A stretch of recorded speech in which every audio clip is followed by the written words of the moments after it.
नमस्ते बच्चों, अब हम करेंगे ऑप्टिक्स। ठीक है, तो काफ़ी ज़्यादा थक चुके हैं हम और ये देखिए रात के ऑलमोस्ट 2:30 बज चुके हैं। ठीक है, तो हो सकता है कोई गलती हो जाए तो थोड़ा ध्यान दे लीजिएगा आप। तो 15 नंबर का काम आएगा इसमें से। ठीक है, 5 तो छोटे क्वेश्चन ही आ जाएंगे, 5 क्वेश्चन तो 1 नंबर वाले ही होंगे। एक 3 नंबर का क्वेश्चन होगा और एक 5 नंबर का क्वेश्चन होगा। ठीक है, तो ना ये तो अब हम देख ही लेंगे, आपको बताया कर लोगे, अब बेसिक में से आता है, बाकी मैं बता दूंगा थोड़ा। अब ना 3 नंबर वाला जो क्वेश्चन है, ठीक है, और 5 नंबर वाला जो क्वेश्चन है, इसमें मैंने आपको कहा था कि भाई डीएससी कर लीजिए, कंपाउंड माइक्रोस्कोप कर लीजिए और एस्ट्रोनॉमिकल टेलीस्कोप कर लीजिए। ये जो है वो आ जाते हैं कई बार, और कई बार जो अगर ये हो जाए फिर लेंस मेकर फॉर्मूला कर लेना चाहिए। ऑप्टिक्स आपको पता बड़ी है। 3 नंबर में क्या टोटल इंटरनल रिफ्लेक्शन भी आ सकता है और सरफेस वाला आर्टिकल भी आ सकता है और प्रिज्म फार्मूला भी जो है वो आ सकता है। ठीक है, तो हम क्या करते हैं, हम देखते हैं। तो हम क्या करते हैं कि हम ये 3 नंबर वाला जो है वो देखते हैं। तो सबसे पहले आपको पता है कि ऑप्टिक्स में क्या होगा, जैसे रिफ्लेक्शन होता है, जैसे कोई ये सरफेस है, ठीक है, प्लेन सरफेस है, प्लेन मिरर है मान लो। अब इस पर लाइट आएगी, ऐसे टकरा कर चली जाएगी, इसे हम रिफ्लेक्शन बोलेंगे। ये हमारी नॉर्मल होगी, ठीक है, ये हमारा इंसिडेंट एंगल होगा, ये हमारा एंगल ऑफ रिफ्लेक्शन होगा, तो ये रिफ्लेक्शन है। ठीक है, रिफ्रैक्शन में क्या होता है कि जैसे लाइट आएगी, मान लो ये रेयर मीडियम है और ये डेंसर मीडियम है, ठीक है, तो लाइट ऐसे आएगी, ऐसे नॉर्मल ड्रॉ करेंगे तो, और वो ऐसे बेंड कर जाएगी। तो बेंडिंग ऑफ लाइट जो है ना, एक मीडियम से दूसरे मीडियम में जाते हैं, तो वो हमारे पास क्या होती है, वो रिफ्रैक्शन होती है। तो जो टोटल इंटरनल रिफ्लेक्शन है ना, वो इसी पर बेस्ड है। ठीक है, अब ना जब रेयर टू डेंसर जाएंगे, लाइट क्या होगी, डेंसर, तो रेयर टू डेंसर जाएंगे तो लाइट क्या होगी, ये देखो नॉर्मल की तरफ बेंड होगी, तो ये मान लीजिए हमारा डेंसर मीडियम है, ठीक है, और ये मान लीजिए हमारा रेयर मीडियम है, और यहाँ पर मान लीजिए सोर्स है हमारा, ठीक है। तो मान लीजिए ऐसे जाएगी, अगर ये ना ऐसे परपेंडिकुलरली जाएगी ना इस इंटरफेस के, फिर तो कुछ नहीं होगा, सीधी चले जाएगी बिना रिफ्लेक्ट किए, कोई एंगल पर ही करेगी। अब मान लीजिए ये कोई एंगल पर आई है ऐसे, ठीक है, अब ना यहाँ पर अब जब हम नॉर्मल ड्रॉ करेंगे तो ये एंगल होगा आई, एंगल ऑफ इंसिडेंस, ठीक है, ये आई होगा।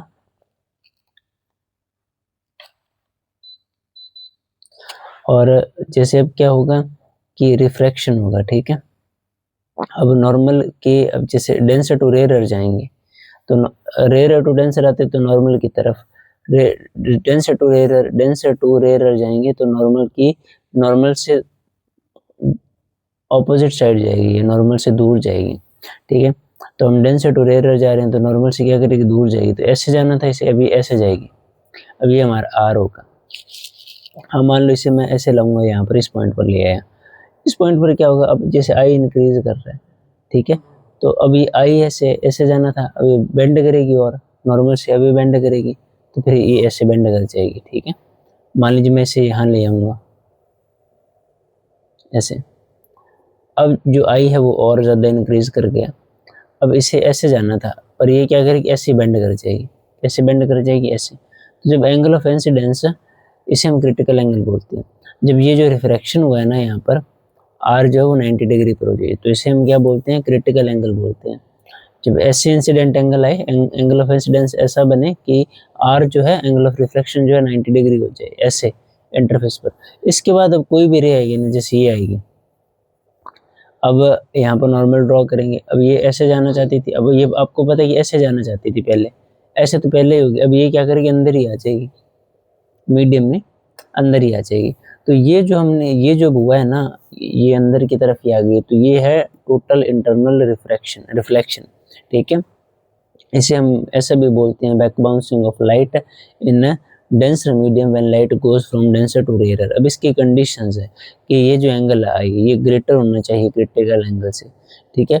दूसरी क्या है कि लाइट डेंसर टू रेयर ही जाएगी, तो ये जैसे ना टोटल इंटरनल रिफ्लेक्शन की कंडीशन है, जैसे डेफिनेशन है और उसके कंडीशन है। तो ये जैसे मेरे नोट्स हैं, आपने ये बना लेना, अगर पेपर में डायग्राम आ जाए तो light must go from denser to rare, total internal reflection, ये डेंसर मीडियम है, ये रेयर है, ऐसे ये हो गया, ये हो गया, ये हो गया, ये हो गया, ये आपको समझ आ गया, क्रिटिकल एंगल है, ठीक है। तो टोटल इंटरनल रिफ्लेक्शन क्या है? The phenomenon of reflection of light और back bouncing of light in dense medium as light goes from rare denser to rare, ये आपको समझा दिया था अभी। अब ना कंडीशंस क्या थी? Light must travel from denser to rare medium. अब एंगल ऑफ इंसिडेंस है ना, वो बड़ा होना चाहिए क्रिटिकल एंगल से, ये भी आपको बता दिया था। क्रिटिकल एंगल कौन सा था? वो एंगल ऑफ इंसिडेंस है जिस पर डेंसर मीडियम के अंदर एंगल ऑफ रिफ्रैक्शन जो है वो 90 डिग्री होगा। तो ये आपको समझा दिया, तो ये भी आपको समझा दिया था, ठीक है। ये थोड़ा सा देख लीजिएगा। इसके बाद देखिए, अब आपको स्नेल्स लॉ तो पता ही है, ठीक है। स्नेल्स लॉ क्या होता है, जैसे थोड़ा सा बता दूं। जैसे यहाँ पर आए हम, ऐसे आ गए, ठीक है, ऐसे मान लो लाइट बेंड करके, ठीक है।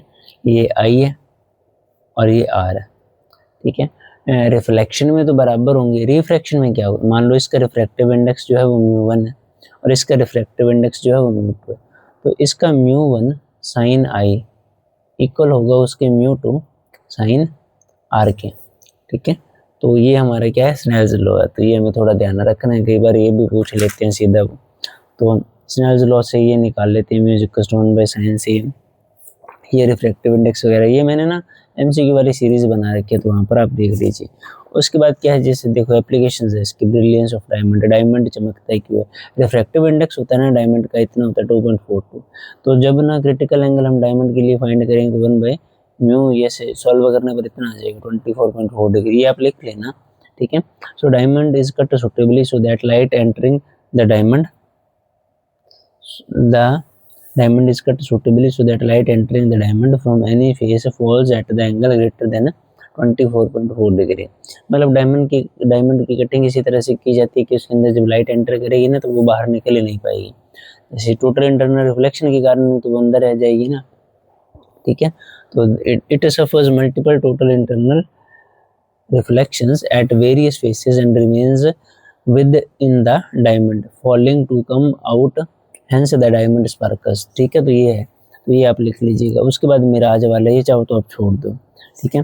इसके बाद ये याद रखना, ऑप्टिकल फाइबर केबल वाला, अंदर कोडिंग कोर होती है, उसके बाद क्लैडिंग होती है, उसके बाद बफर कोटिंग होती है, ठीक है। लाइट ऐसे आएगी, टोटल इंटरनल रिफ्लेक्शन के कारण ऐसे ट्रेवल करती रहेगी। सारा इंटरनेट इसी के कारण तो चलता है, ठीक है। तो ऑप्टिकल फाइबर क्या है, ठीक है। These are used as a guided medium for transmission of optical signals over long distances, ठीक है। It consists of 3 parts core made up of very high quality glass, cladding glass और plastic jacket. Buffer coating provides safety and strength, ठीक है। Working of optical fiber is based on the phenomenon of total internal reflection. Light incident on the one end of fiber at small angle due to total internal reflection. Light travel inside the optical fiber along zigzag path. It finally comes out of fiber at other end, ठीक है। तो ये आपको समझ आ गया कि जैसे यहाँ पर आएगी zigzag path फॉलो करेगी, टोटल इंटरनल रिफ्लेक्शन होगा, ये सारी बातें हैं। अब ना यूज़ क्या क्या है इसके, एंडोस्कोपी में यूज़ होती है, ट्रांसमिट ऑप्टिकल सिग्नल्स के लिए यूज़ होती है, ठीक है। टू मेजर रिफ्रैक्टिव इंडेक्स कोई इंडिसेस बोलते हैं, उसके लिए यूज़ होती है, ठीक है।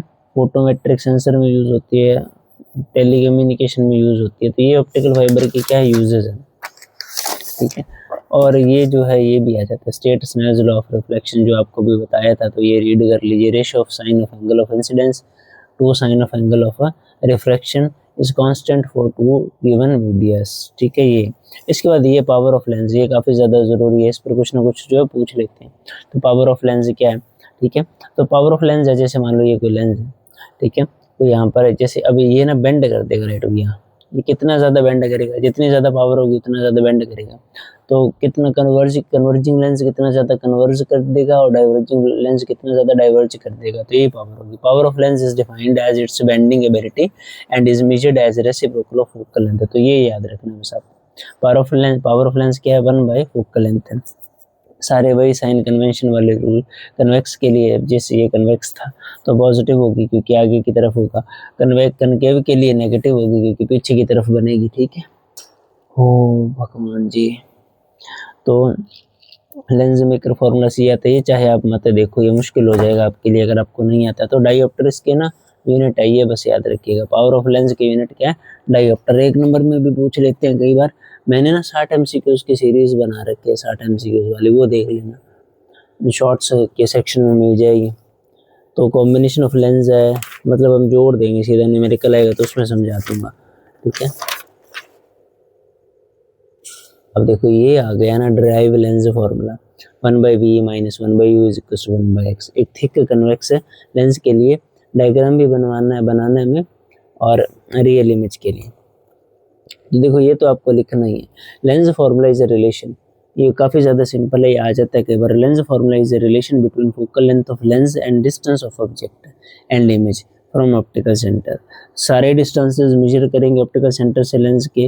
डिस्टेंसेस जो डायरेक्शन में मेजर करेंगे इंसिडेंटल लाइट की वो पॉजिटिव होंगे, जो अपोजिट डायरेक्शन में मेजर करेंगे वो नेगेटिव होंगे। तो लेंस थिन होगा, अपर्चर लेंस का स्मॉल होगा, ऑब्जेक्ट पॉइंट ऑब्जेक्ट होगा, ठीक है। यानी ये सारी बातें जो अब आपको आगे डायग्राम में समझ आएगी। ये लेंस फार्मूला, ठीक है। ये फोकल लेंथ है, ये v है, ये u है, तो ये हमने लिख दिया। मतलब कितना ज़्यादा तो सिंपल है सारा, तो यहाँ तक तो सिंपल ही है, ठीक है। मतलब ये तो बस याद रखने वाली बातें हैं थोड़ी सी सारे। ये तो आपको अगर ऑप्टिक्स के 2-3 सरफेस वाले आर्टिकल भी आपने किए होंगे ना, तब भी आपको ये आता होगा। इसके बाद ये इसका डायग्राम था। ये लेंस है, ये ऑब्जेक्ट फोकस पर रखा है, यहाँ पर आई है, ये एक रेस से गई, एक सेंटर से गुजार देंगे हम, यहाँ पर इमेज बन जाएगी हमारी। ये पीछे ऑब्जेक्ट है तो u है, ये आगे इमेज है तो ये v है। ये भी फोकल लेंथ है, ये भी एक तरह से फोकल लेंथ है, पर आगे वाली देखी जाएगी, आपको पता है, ठीक है। ऑब्जेक्ट से नहीं देखेंगे ना ये। अब आगे क्या है, let the object A B is placed between F and 2f, ठीक है। तो ऑब्जेक्ट ए बी जो है उसे एफ और 2f के बीच में प्लेस करेंगे। जैसे यहाँ पर होगा, जैसे मान लो एफ यहाँ पर है हमारा, एफ से और एफ और 2f के बीच में है। The image of the object A B will be formed at a dash b dash beyond 2f, इसके आगे होगी, ठीक है। इमेज रियल होगी, इन्वर्टेड होगी और मैग्नीफाइड होगी। अब आपके सामने ये सच में बनी है, ये बड़ी है, मैग्नीफाइड भी है और रियल भी है और इन्वर्टेड भी, उल्टी भी है। तो ये ट्रायंगल ए बी सी उठाएंगे और यहाँ से a dash b dash C उठाएंगे, तो ये दोनों सिमिलर है, तो हमें पता A B by A dash B dash आएगा, A dash B dash by A B लिख देंगे और B dash C by B C लिख देंगे, ठीक है। अब सेम ये ट्रायंगल उठा लेंगे, डी सी एफ ये उठा लेंगे और ये उठा लेंगे एक ए डैश बी डैश एफ, ए डैश बी डैश एफ। एक तो ये उठा ली, ये उठा ली, सेम काम इसमें कर दिया, ठीक है। अब ये जो डी सी है वो ए बी के बराबर ही है, तो डी सी की जगह ए बी लिख देंगे, ठीक है। तो फिर इसे और इसे क्या रख सकते हैं, इक्वल रख सकते हैं, रख भी दिए, ठीक है। अब क्या है, डिस्टेंसेस सारे ऑप्टिकल सेंटर से मेजर करने थे, डिस्टेंसेस सारे जो है ऑप्टिकल सेंटर से मेजर करने थे। अब तो फिर यहाँ पर क्या आएगा, ये तो सही है, बी डैश सी बी सी।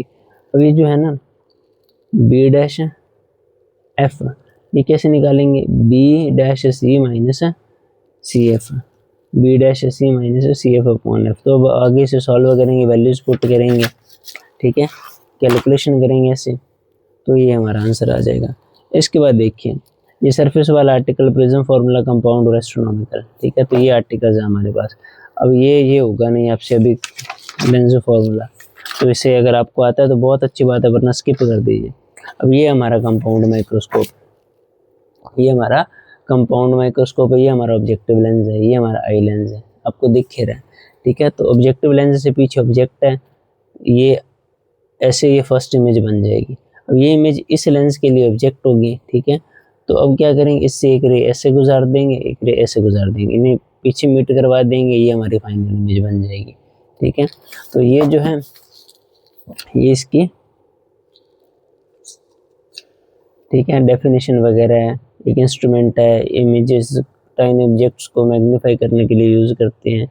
एक इस पर बेस्ड है इसकी सारी कंस्ट्रक्शन। आप चाहो तो बहुत छोटा लिख लीजिएगा, मैंने 5 नंबर में एक ही आता है ना, ये इसलिए लिखा है इतना, बच्चों को काम आता है। फिर सिंपल ही है, जैसे इतना ज़्यादा बड़ा भी नहीं है जितना आप सोच रहे हो, ठीक है। तो मैग्नीफाइंग पावर ही हम निकालते हैं, हमारा बीटा अपॉन अल्फा होता है। तो बीटा अपॉन अल्फा है ना, स्मॉल एंगल्स के लिए इसे tan beta by tan alpha लिख सकते हैं। दोनों ट्रायंगल उठाएंगे, उसमें वैल्यूज पुट कर देंगे, सॉल्व करेंगे, आगे m इंटू एम नॉट आ जाएगा। तो ये आपको पता ही है, जो बच्चे ट्यूशन पढ़ते थे हमारे पास उन्हें याद होगा कि ये साल में कई बार करवाया था मैंने। सेम एस्ट्रोनॉमिकल टेलीस्कोप है, ठीक है। तो ये भी आपको देख लेना चाहिए।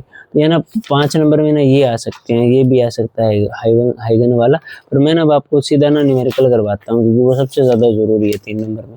अगर उसकी और में कुछ आया ना तो वो काफ़ी बड़ा और मुश्किल हो सकता है। अब देखो 2025 में ना ये न्यूमेरिकल आ गया था, टू लेंसेज, एक डाइवर्जिंग है उसकी पावर 2d है और दूसरा कन्वर्जिंग है उसकी पावर 6d है। ठीक है, कंबाइन करेंगे उन्हें आपस में तो, और फोकल लेंथ कैलकुलेट करनी है एंड पावर ऑफ कॉम्बिनेशन।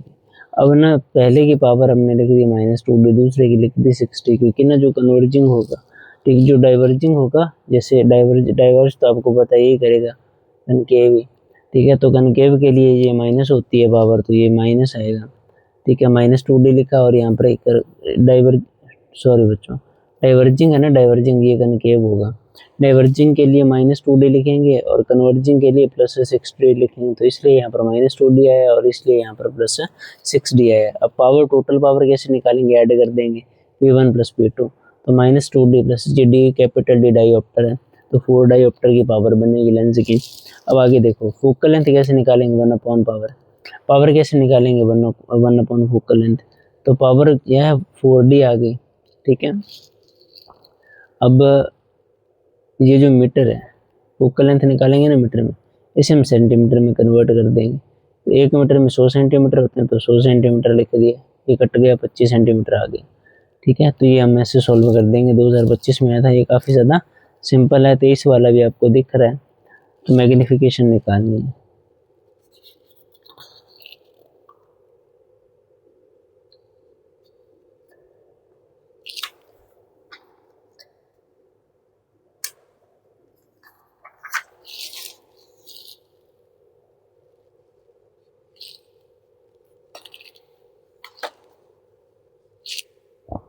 ये देखो in Young's double slit experiment the slits are separated by 0.3 mm apart. ठीक है, and screen is placed at 1.5 metre away. The distance between the central bright fringe and the third bright fringe is 1.1। तो ये आ जाए ना, अब देखो D जो है वो 0.3 दिया गया है, डिस्टेंस जो है स्लिट्स के बीच में, जैसे आपको पता हुआ जैसे ऐसे स्लिट्स होती हैं। ठीक है, ये सोर्स होंगे, जैसे यहाँ पर आएगा, बन ही नहीं रहा है यार मुझसे, डी है वो 0.3 mm होगा, ये ऐसे लिख देंगे, डायोप्टर इतनी वैल्यू दी गई डिस्टेंस की, ये y3 है। ये फ्रिंज विड्थ वाले आर्टिकल से पहले हम निकालते हैं। ठीक है, तो बस उस फॉर्मूला को पुट ही करना है हमें, फॉर्मूला, अगर आपको फिर फ्रिंज विड्थ वाला आर्टिकल आपने किया ना, फिर तो ये न्यूमेरिकल हो जाएगा, वरना इसके साथ वाला आ गया तो नहीं होगा, तो इसे थोड़ा सा देख लीजिए आप।